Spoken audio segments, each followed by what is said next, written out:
സംവിധായകൻ രഞ്ജിത്തിനെ വൈദ്യപരിശോധനയ്ക്കായി കൊണ്ടുവന്നിട്ടുണ്ട്. എറണാകുളം ജില്ലാ ആശുപത്രിയിൽ മജിസ്ട്രേറ്റിന്റെ വസതിയിലെത്തി 14 ദിവസത്തെ റിമാൻഡ് തീരുമാനത്തിന് ശേഷമാണ് സബ് ജയിലിലേക്ക് കൊണ്ടുപോകുമെന്ന് കരുതി അവിടെ നിന്നാണ് നേരെ മജിസ്ട്രേറ്റിന്റെ വസതിയിൽ നിന്ന് നേരെ ജില്ലാ ആശുപത്രിയിലേക്ക് കൊണ്ടുപോവുകയാണ് ഉണ്ടായത്. വൈദ്യപരിശോധനകൾ നടക്കുകയാണെന്നാണ് നിലവിൽ ലഭ്യമാകുന്ന വിവരങ്ങൾ നൽകാനായി രാഗിൻ തുടരുന്നുണ്ട്. രാഗിൻ, പറയൂ ഏറ്റവും പുതിയ വിവരങ്ങൾ. വൈദ്യപരിശോധന ഇപ്പോഴും പുരോഗമിക്കുകയാണ് എന്ന വിവരമാണ് ലഭ്യമാകുന്നത്. മാത്രമല്ല, ഇതിനുശേഷം ഇവിടെ നിന്ന് സാധാരണഗതിയിൽ ജയിലിലേക്ക് കൊണ്ടുപോകേണ്ടതാണ്. മജിസ്ട്രേറ്റ് റിമാൻഡ് ചെയ്തിരിക്കുകയാണ് 13-4 വരെ. അതിൻ്റെ നടപടിക്രമങ്ങൾ ഇപ്പോൾ പുരോഗമിച്ചു കൊണ്ടിരിക്കുന്നു എന്നതാണ് വ്യക്തമാകുന്നത്. പോലീസ് സംഘം ഉൾപ്പെടെ ഇവിടെയുണ്ട്. ഇവിടെ വാഹനങ്ങളുമൊക്കെ സജ്ജമാണ്. ഇവിടെ നിന്ന് നേരെ കൊണ്ടുപോകേണ്ടത് മജിസ്ട്രേറ്റ് കോടതിയുടെ നിർദ്ദേശപ്രകാരം ജയിലിലേക്കാണ്.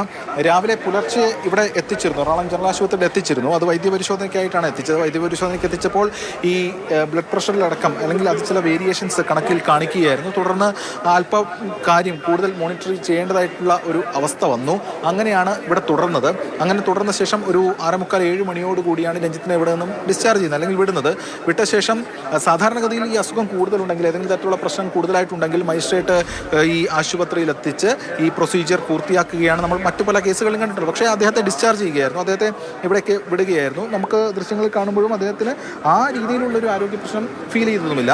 തുടർന്ന് അദ്ദേഹം ചില പ്രതികരണങ്ങൾ, വ്യാജ കേസാണെന്ന തരത്തിലുള്ള പ്രതികരണങ്ങൾ നടത്തിയാണ് ഇവിടുന്ന് മടങ്ങിയത്, അല്ലെങ്കിൽ ഇവിടുന്ന് പോയത്. ഇവിടെ നേരെ കൊണ്ടുപോയത് പോലീസ് സംഘം വ്യക്തമാക്കിയത് വനിതാ പോലീസ് സ്റ്റേഷനിലേക്ക് കൊണ്ടുപോകുന്നു എന്നതാണ്. പക്ഷേ വനിതാ പോലീസ് സ്റ്റേഷനിലേക്ക് കൊണ്ടുപോയി അകത്ത് പ്രവേശിപ്പിച്ചില്ല. ആ ഘട്ടത്തിൽ ജസ്റ്റ് അവിടെ എത്തിച്ച ശേഷം വേഗം വീണ്ടും മജിസ്ട്രേറ്റിലേക്ക് മുന്നിലേക്ക് പോകാനുള്ള ഒരു തീരുമാനം നടത്തുകയായിരുന്നു. ലഭ്യമാകുന്ന വിവരങ്ങളനുസരിച്ച് ഇന്നലെ രാത്രി തന്നെ, അല്ലെങ്കിൽ അവിടെ നിന്ന് കൊണ്ടുവന്ന ഘട്ടത്തിൽ തന്നെ മജിസ്ട്രേറ്റിന് മുന്നിൽ ഹാജരാക്കി റിമാൻഡ് നടപടികളിലേക്ക് പോകാനാണ് പോലീസ് ഉദ്ദേശിച്ചിരുന്നത്. അതിനിടയ്ക്കാണ് അല്പം വൈകൽ ഇതുമായി ബന്ധപ്പെട്ട് ഉണ്ടായത്. എന്തായാലും ഇപ്പോൾ അതിനുശേഷം കോടതിയിൽ ഹാജരാക്കി, മജിസ്ട്രേറ്റിൻ്റെ വീട്ടിൽ ഹാജരാക്കി, തുടർന്ന് കോടതി റിമാൻഡ് ചെയ്തിരിക്കുകയാണ്. ഇതിൽ പ്രതിഭാഗം മുന്നോട്ട് വയ്ക്കുന്ന കാര്യമെന്ന് പറയുന്നത് ഇത് വ്യാജ പരാതിയാണ്. മാത്രമല്ല, ഈ പരാതി നൽകുന്നതിൽ അല്പം കാലതാമസം ഉണ്ടായിട്ടുണ്ട്. കൂടാതെ ഈ രഞ്ജിത്തിൻ്റെ ആരോഗ്യ പ്രശ്നം ഇതാണ് പ്രധാനമായും ചൂണ്ടിക്കാണിക്കുന്നത് എന്നതാണ് ബോധ്യമാകുന്നത്. ഇന്ന് ഇത് ഓപ്പൺ കോടതിയിൽ ജാമ്യാപേക്ഷ പരിഗണിക്കുകയും ചെയ്യും. ജയിലിലേക്ക് അയക്കരുത് എന്നൊരു നിലപാട് പ്രതിഭാഗത്തിനുണ്ടായിരുന്നെങ്കിലും കോടതി പരിഗണിച്ചിരുന്നില്ല എന്നാണ് വ്യക്തമാകുന്നത്. നേരത്തെ അഭിഭാഷകൻ പ്രതികരണത്തിൽ തന്നെ പറഞ്ഞതുപോലെ അദ്ദേഹത്തിന് ഈ ലിവർ ട്രാൻസ്പ്ലാന്റേഷൻ അതുമായി ബന്ധപ്പെട്ട ചില പ്രശ്നങ്ങൾ, അല്ലെങ്കിൽ അത്തരം കാര്യങ്ങളൊക്കെ നടത്തിയിട്ടുള്ളതാണ്. അങ്ങനെ ആരോഗ്യ പ്രശ്നങ്ങളുണ്ട് എന്നതാണ്, പലതരത്തിലുള്ള ആരോഗ്യ പ്രശ്നങ്ങളുണ്ട് എന്നതാണ് നേരത്തെ പ്രതികരണത്തിലും പറഞ്ഞത്. അതുതന്നെ ബെയിൽ ആപ്ലിക്കേഷനിലും രഞ്ജിത്തിൻ്റെ അഭിഭാഷകൻ ചൂണ്ടിക്കാണിക്കും. ഇതോടൊപ്പം കാലതാമസത്തിൻ്റെ കാര്യവും പറയും. പക്ഷേ പോലീസ് സംഘം വ്യക്തമാക്കുന്നത് അത്തരത്തിൽ കാലതാമസമില്ല എന്ന് തന്നെയാണ്. കാരണം ജനുവരിയിൽ ഉണ്ടായ ഒരു ഇൻസിഡൻറ്റിന് 2 മാസത്തിനിപ്പുറമാണെങ്കിലും പരാതി ലഭിച്ചിട്ടുണ്ട്. മറ്റു പല കേസുകളിലും ചിലപ്പോൾ ഒരുപാട് കാലതാമസം ഉണ്ടാകാറുണ്ട്. ഘട്ടത്തിൽ കോടതി പരിഗണിക്കുമ്പോൾ ആ കാലതാമസം ചിലപ്പോൾ കോടതി കൺസിഡർ ചെയ്യാറുണ്ട്. പക്ഷേ ഈ കേസുമായി ബന്ധപ്പെട്ടുകൊണ്ട് ജനുവരിയിൽ ഉണ്ടായ ഒരു ഇൻസിഡൻറ്റ്, ആ ഇൻസിഡൻറ്റുമായി ബന്ധപ്പെട്ട് ആ യുവനടി ഒരു ട്രോമയിലേക്കൊക്കെ പോകുന്ന ഒരവസ്ഥ ഉണ്ടായിരുന്നു എന്നതാണ് പോലീസ് വൃത്തങ്ങളിൽ നിന്ന് നമുക്ക് ലഭ്യമാകുന്ന വിവരം. അതോടൊപ്പം ആദ്യഘട്ടത്തിൽ ചില പരാതികളൊക്കെ ഉന്നയിച്ചിരുന്നു. അതിനുശേഷം പിന്നീട് പോലീസിലേക്ക് വരുന്നു. പോലീസ് ഇത് പരിശോധിക്കുന്നു.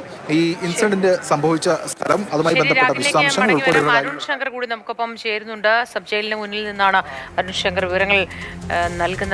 അരുൺ, പറയൂ വിശദാംശങ്ങൾ.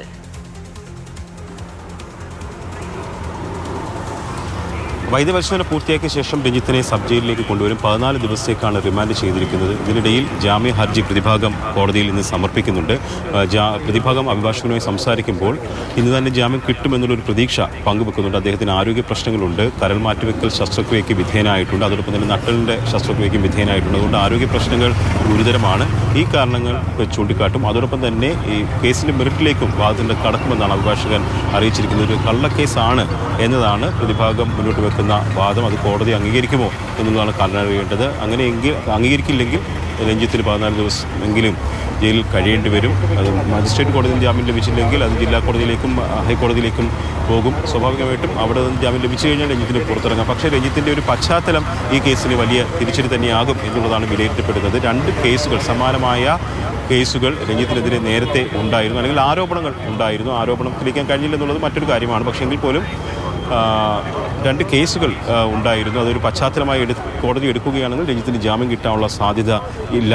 ആരോഗ്യ പ്രശ്നങ്ങൾക്ക് അപ്പുറത്തേക്ക് കേസിൻ്റെ ഗുരുതര സ്വഭാവമായിരിക്കും കോടതി പരിഗണിക്കുക. അദ്ദേഹം ഒരു ഉന്നതനായ വ്യക്തിയാണ്.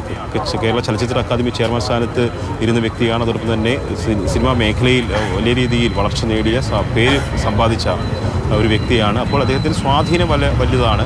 ആ ഒരു കാരണത്തിൽ ജാമ്യം കിട്ടാനുള്ള സാധ്യതയും കുറവാണ്. എന്തായാലും കോടതി ഇന്ന് ഈ ജാമ്യ ഹർജി പരിഗണിക്കും എന്നുള്ള വിശ്വാസത്തിലാണ് പ്രതിഭാഗം. ഇന്ന് തന്നെ ഇക്കാര്യം ഹർജി കോടതിയിൽ സമർപ്പിക്കുമെന്ന് അറിയിച്ചിട്ടുണ്ട്. നേരത്തെ പറഞ്ഞ പോലെ രഞ്ജിത്തിന് ഇത്തരം ഘടകങ്ങൾ എതിരായി നിൽക്കുന്നു എന്നുള്ളതാണ്. ഒരു ആദ്യമായി വരുന്ന പരാതിയാണെങ്കിൽ സ്വാഭാവികമായിട്ടും അക്കാര്യത്തിലൊരു പരിഗണന കോടതിയുടെ ഭാഗത്തു നിന്ന് ഉണ്ടാകുമായിരുന്നു. പക്ഷേ ഇത് അങ്ങനെയല്ല. മുൻപ് സമാനമായിട്ടുള്ള ആരോപണങ്ങൾ നേരിട്ട വ്യക്തി എന്ന നിലയിൽ രഞ്ജിത്തിന് അവിടെ ഇതൊരു എതിരായി വരാനുള്ള സാധ്യതയാണ് ഉള്ളത്. എന്തായാലും അല്പസമയത്തിനകം സബ് ജയിലിലേക്ക് കൊണ്ടുവരും. 14 ദിവസത്തേക്കാണ് രഞ്ജിത്തിനെ റിമാൻഡ് ചെയ്തിരിക്കുന്നത്. ഇന്നലെ രാത്രി തൊടുപുഴയിൽ വെച്ചാണ് ഒരു നടൻ്റെ വാഹനത്തിൽ നിന്ന് രഞ്ജിത്തിനെ പോലീസ് കസ്റ്റഡി എടുക്കുന്നത്. ജനുവരിയിൽ ഫോർട്ട് കൊച്ചിയിൽ നടന്ന സിനിമാ ചിത്രീകരണത്തിനിടെയാണ് ഈ കേസിന് ആസ്പദമായ സംഭവം നടന്നിരിക്കുന്നത്. കാരവാനിൽ വെച്ച് മോശമായി പെരുമാറി എന്നുള്ളതാണ് നടിയുടെ പരാതി. ആദ്യം സിനിമയുടെ ഇന്റേണൽ കമ്മിറ്റിക്ക് പരാതി നൽകി, അതിനുശേഷമാണ് പോലീസിലേക്ക് കൊച്ചി സിറ്റി പോലീസ് കമ്മീഷണർക്ക് പരാതി നൽകുന്നത്. ഇതിൻ്റെ അടിസ്ഥാനത്തിൽ city police commissioner DCP Ashwathi ജിജിയുടെ നേതൃത്വത്തിൽ ഒരു അന്വേഷണ സംഘത്തെ രൂപീകരിച്ചു. അന്വേഷണ സംഘമാണ് തൊടുപുഴയിലെത്തി രഞ്ജിത്തിനെ അറസ്റ്റ് ചെയ്ത്. സ്വാഭാവികമായി ഇത്തരത്തിലുള്ള കേസുകൾ വരുമ്പോൾ നിലവിൽ പോലീസ് ഒരു പ്രാഥമിക പരിശോധന നടത്താറുണ്ട്. കാരണം ഒരു പരാതി വന്നു എന്നതിൻ്റെ പേരിൽ മാത്രം അറസ്റ്റ് ചെയ്യാറില്ല. കേസിൻ്റെ വകുപ്പുകൾ ജാമ്യം ലഭിക്കാത്തതാണ്, അതുകൊണ്ട് അറസ്റ്റ് ചെയ്യേണ്ടി വരും. പക്ഷേ എങ്കിൽ പോലും പോലീസ് നിലവിൽ ചെയ്യുന്നത് പ്രാഥമികമായിട്ടുള്ള പരിശോധനകൾ നടത്തും. അതിൻ്റെ കഴമ്പുണ്ടോ എന്നുള്ളൊരു പ്രാഥമിക പരിശോധന നടത്തും. അതിനുശേഷം മാത്രമായിരിക്കും നടപടികളിലേക്ക് പ്രത്യേകിച്ച് ഇത്തരത്തിലുള്ള സ്വാധീനമുള്ള ആൾക്കാരുടെ അറസ്റ്റ് ആകുമ്പോൾ അത് കൂടുതൽ ചർച്ചയാകും.